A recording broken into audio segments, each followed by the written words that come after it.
Hey, welcome to Sunday Psalms.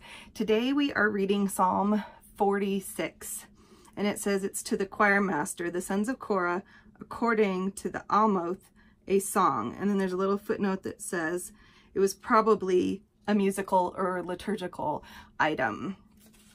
And it says, God is our refuge, and our strength, a very present help in trouble. Therefore, we will not fear though the earth gives way, though the mountains be moved, the earth and the heart of the sea. Though the mountains be moved into the heart of the sea, though its waters roar and foam, though the mountains tremble at its swelling. Selah. There is a river whose streams make glad the city of God, a holy habitation of the Most High. God is in the midst of her. She shall not be moved. God will help her when morning dawns.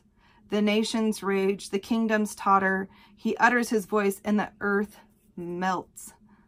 The Lord of hosts is with us. The God of Jacob is our fortress.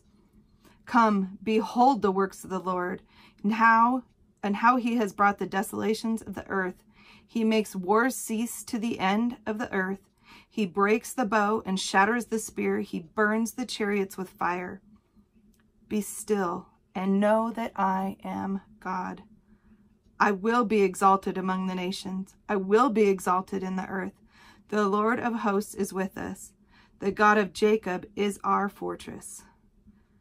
Oh, Selah. Wow. That psalm, you often will hear the first verse and the last verse, two verses. So we often hear, God is our refuge and strength, a very present help in our troubles. And we'll also hear, be still and know that I am God. But there's so much goodness in between. And this one to me really spoke to if I'm feeling fearful, or like fear that things are out of my control that really feel like they should be in my control. like if you're going through a situation where you have a lot of variables involved, and the earthly thinking is, I don't know anything about the stock market, but let's say you're into the stock market and your entire retirement depends on what the stock market is going to do. And all of a sudden the stocks start fluctuating, and it makes it really easy to start panicking. And the earthly wisdom is to start to control all the money and all the funds and do all this and panic and all these kind of things. And God's like, whoa, slow down. I'm in control. This doesn't mean don't be wise. This doesn't mean don't take serious decisions seriously. But we can also know that where we fail and where we have limited strength, where we have limited insight, where we have limits, God doesn't. God's in control of all of that. So when we get scared, when we are fearful because things are beyond our control, God is our fortress. And he says the way to access that. And it is, again, opposite of the world. Instead of doing, and like panicking and trying to fix relationships or trying to fix this or control that or make sure somebody understands your position on things, or having a fight on Facebook about politics or whatever. There are so many things that this earth loves to war about, not just war. But God says, here's what we do. Be still and know that I am God. And what he did in all the verses above that was show exactly why he's God and the power he has as our God. He can melt nations. He can make the earth disintegrate. He can stop wars in a second. He can do anything he wants to do. And he is a good God. So why not trust him in your times of trouble, right? So be still and know that I am God. I will be exalted among the nations. I will be exalted in the earth. The Lord of hosts is with us. The God of Jacob is our fortress. That's good news. Because what that also says is God is saying, yeah, I know you don't see it yet. Yes, I know you haven't found me as your deliverer yet. Yes, I know things are very out of control from your human perspective, but I am God. You don't have to see it to believe it. I promise I will not give up on you. I promise I will be there. It even talks about, I love this one because it's one where they use the pronoun she. where is it? God is in the midst of her, and she shall not be moved. God will help her when the morning dawns. So us women, we don't often get to hear the pronoun she when God's talking in the Bible. It's often he, even though we know it can mean both genders, but and it can still mean obviously both genders here, but it's so fun to hear the word she, isn't it?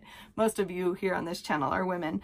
So God is in the midst of us, and we will not be moved.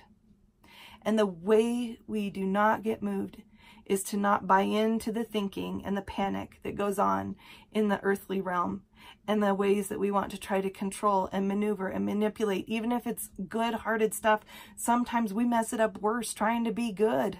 God asks us to be still, which is, for me, I don't know about you guys, but for me, it's one of the hardest things to do when I feel like there's very present times of trouble, is to be still.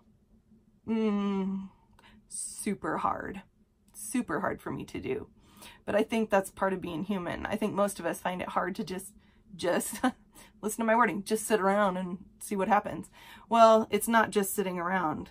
It's being still in our hearts, stilling our hearts and stilling our spirits so that we can know God. You know, there's verses in the Bible that talks about, you know, the earthquakes came, but God was not found in them. And the winds came and God was not found in them. And the storms came and God's voice was not heard in them. But then there was a still small whisper, and that's where God was found. And I think that he doesn't do that to play hide and seek. Like, it's not like, sit down on your couch, be a good girl, do your Bible study, drink your coffee, and pray to me, and then we'll have a relationship. No. I think what it is that he knows that our spirits are built to stay calm. He wired us to be calm. He wired us to trust in him. It's our learning by living on this fallen earth to not trust in him. So what he's trying to do is re-engage us in the way we were born to engage with him. Did we worry about anything when we were in our mother's womb? No. But what was happening? Everything was happening. Every part of who we are was being created at that moment. And we were still. We were still.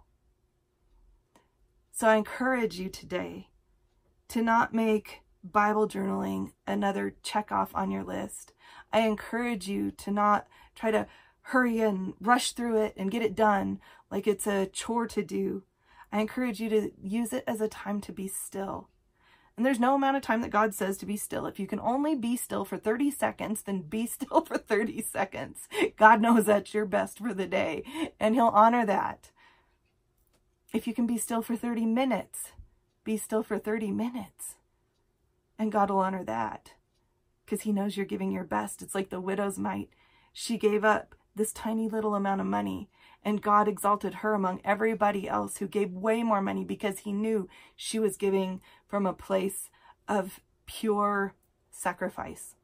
And I think God sees our time. He knows we are pressed for time. He knows our culture. He sees it from every perspective. He knows our busy family lives. He knows the turmoil we're in. He knows everything about our lives, even better than we do. And yet he knows there's time for us to be still. We just need to choose it. And again, I think it's a discipline. At least it has been for me. Kind of like a muscle when you go to the gym and you're like, oh yeah, wow, I can lift 10 pounds. I feel so strong. But you keep going to the gym and pretty soon you're lifting 80 pounds and you're like, holy cow, how did that happen? Well, it came from the discipline of lifting weights. The same happens with being still. The longer we practice being still, the more, the better we will get at engaging in it and being comfortable with it. Because it's, again, it's another, what am I trying to say? Countercultural thing to do. Being still is not the antidote that our culture says will fix anything. So now I want to, I liked this line. It says, there is a river whose streams make glad the city of God, the holy habitation of the Most High. God is in the midst of her, she will not be moved. And I talked last week about the ocean. I love water. So I thought I would just take some simple watercolor paint and draw a river on here, and I'd label this fear. So I'm just going to tip the camera down and let you guys see what I'm doing, and then you can do something similar in your Bible. Now this will be a little bit upside down, but since it's a river, I don't think we really need to worry about that. So I've got these Dr. P.H. Martin, actually, here's a little trick. I got them on eBay, and they were way cheaper even than using a 50% off coupon at Michael's, but I had to watch and watch and watch and watch for them, because I really wanted these, because the color pigment is just so ridiculously beautiful. All right, so I thought for a river, I'm gonna get messy here.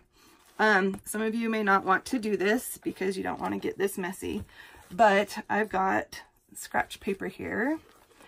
Let's see, how can I do this and see it on camera? Okay, so I'm just gonna make drips to remind me of the waters. At least I'm gonna try to make drips. I'm gonna make a nice, really big mess is what I'm gonna do. That's okay, I'm the modern mess princess, right? And my water's gonna flow uphill, but that's okay. Hey, maybe that can be a symbol of how we need to be countercultural in the way we behave. God's rivers flow upstream instead of downstream. God does things backwards compared to what our world does. So this is just reminding me, I'm always more calm when I'm around water. My preference is the ocean, but even a swimming pool will do. I'm not even joking. So here's my water that reminds me to be still. And then, now that I got that big mess, and you notice I got it all over the tabs and everything, but that's okay, I don't mind. If you don't want to be that messy, you could just paint it on your page, but I thought the drippy thing would be fun. The drippy thing. Then I'm going to take a Pitt pen and write the word fear on here. Let's see, what color should we use? Let's use this lime green. So when we're feeling fearful, and again, this artwork is nothing fancy, folks. You just saw, it's kind of even like below kindergarten level artwork. But when I can flip through my Psalms and go, fear, okay, oh yeah, the river, oh, she will be in the midst of, she will not be moved in the midst of things. God will help her when the morning dawns. Okay, whew, I can settle myself down right here. All right, you guys, I will see you again next week for another Sunday Psalm. Thanks. Bye.